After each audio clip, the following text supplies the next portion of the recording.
Bueno, mi nombre es Santiago Aldana, estudiante de licenciatura en Educación Física, Recreación y Deporte.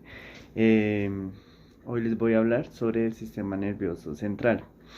Bueno, tenemos un pequeño esquema donde eh, el sistema nervioso se divide en central y periférico.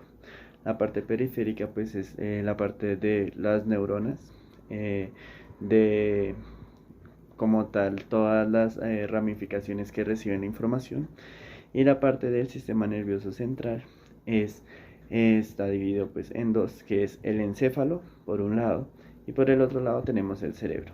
Entonces a continuación les voy a mostrar por medio de una aplicación muy curiosa cómo funciona y las partes de este sistema. Bueno, aquí podemos ver ya como tal todo lo que es el sistema nervioso central. Entonces, tenemos que, en primera instancia, encontramos el encéfalo, donde está el cerebro, eh, el cerebelo. El cerebro lo vemos en rosado, el cerebelo lo vemos como en rojo. Eh, También hay esa parte adentro del cerebro, es el mesencéfalo, que es como la primera capa que tiene el cerebro. Encontramos también en esta parte seleccionado lo que es el bulbo raquídeo, lo que podemos ver en verde. También tenemos aquí la glándula pituitaria y por otro lado tenemos eh, la médula espinal.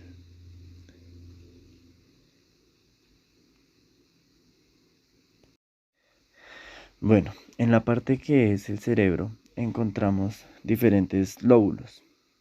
Tenemos en azul aquí al frente, que lo voy a señalar con blanco, el lóbulo frontal. Bueno, ¿qué encontramos en este lóbulo? Como podemos observar, pues en los humanos es el más grande de los lóbulos del cerebro. Se encarga de la ejecución y control de la conducta. También podemos ver que tiene funciones ejecutivas de alto nivel.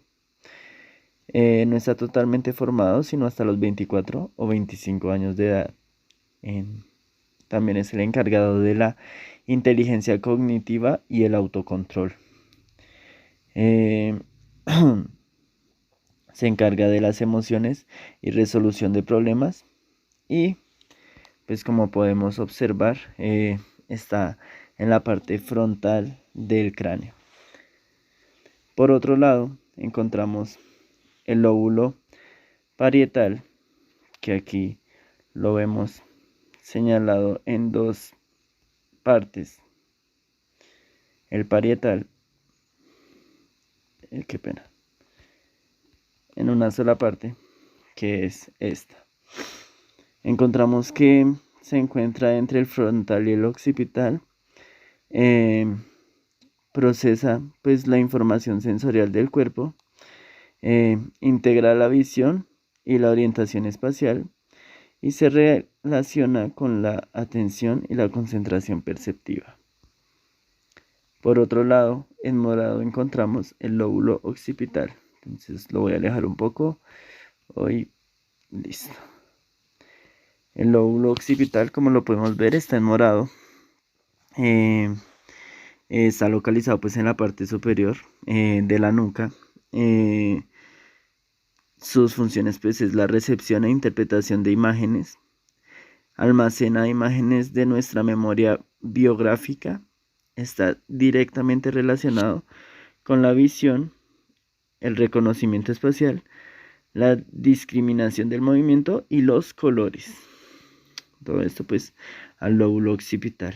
Y por último, para terminar con la parte del cerebro, encontramos el lóbulo temporal.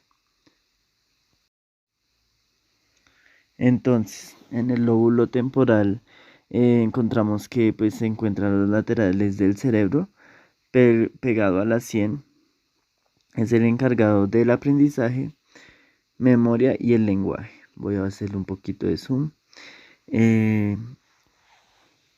Una de sus principales funciones es el reconocimiento de voces y rostros, recuerdo y reconocimiento de las palabras, la memorización de datos y conocimientos adquiridos o aprendidos, el procesamiento auditivo, el control motor, el equilibrio y el estado de ánimo. Se procesa la información en esta parte del cerebro. Seguimos con otra parte que es el cerebelo. Aquí, como podemos observar, pues se ubica en la parte inferior del cerebro y está conectado al tallo cerebral. Se ubica pues detrás del cerebro y se conecta obviamente con la médula espinal. Es el encargado de relacionar las vías sensitivas y las vías motoras. Por ello es posible mantener la postura y el equilibrio corporal, coordinar diversos movimientos motores como caminar, escribir, correr, hablar, entre otros, así como la tensión muscular. Todo esto, pues como vemos, pasa por el cerebelo. Continuamos pues ya con el tallo cerebral, en donde encontramos pues, como les decía, el mesencéfalo. Voy a hacer un poquito de zoom en el mesencéfalo. Es esa parte amarilla que se ve al fondo, controla los movimientos oculares y regula los reflejos de los ojos y la cabeza y el cuello.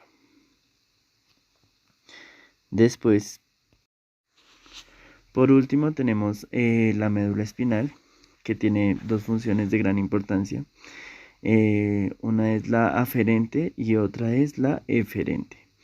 Entonces, pues la aferencia sensitiva consiste en recibir los estímulos sensitivos que llegan a la médula espinal, y la eferente se relaciona con la movilidad, es decir, envía información al sistema nervioso periférico. Bueno, en este orden de ideas, la médula tiene que recibir y enviar información para todo el cuerpo, por lo tanto, pues es la responsable de diversos arcos reflejos y de conducir los impulsos nerviosos. Hay que mencionar que, digamos, los reflejos no alcanzan, o sea, generalmente cuando hablamos de un arco reflejo, la velocidad, por decirlo así, de reacción no alcanza a llegar al cerebro y a procesarse, sino se tiene una, digamos, vía directa de regreso, por decirlo así. Entonces, bueno, como ya vimos en la exposición con la aplicación que les dije que iba a hacer, el cerebro es como la torre de control de todo. Ahí es donde llega información y también de donde sale la información. Entonces llegan muchos estímulos, llegan muchos estímulos auditivos, sensitivos, bueno. Y también se envían muchos acciones motoras en cuanto a los movimientos, en cuanto a la elongación de un músculo, en cuanto, bueno, a todos los movimientos y pensamientos que procesa pues como tal el cerebro. El encéfalo es como esa red, podríamos llamarlo como el metro de Medellín, el cual nos ayuda a transmitir lo más rápido la información al cerebro o del cerebro a el sistema nervioso periférico. Y el cerebelo es como esa estación del metro, por decirlo así, donde llega toda la información de primera instancia. Bueno, esta fue toda mi exposición. Listo. Muchas gracias por su atención.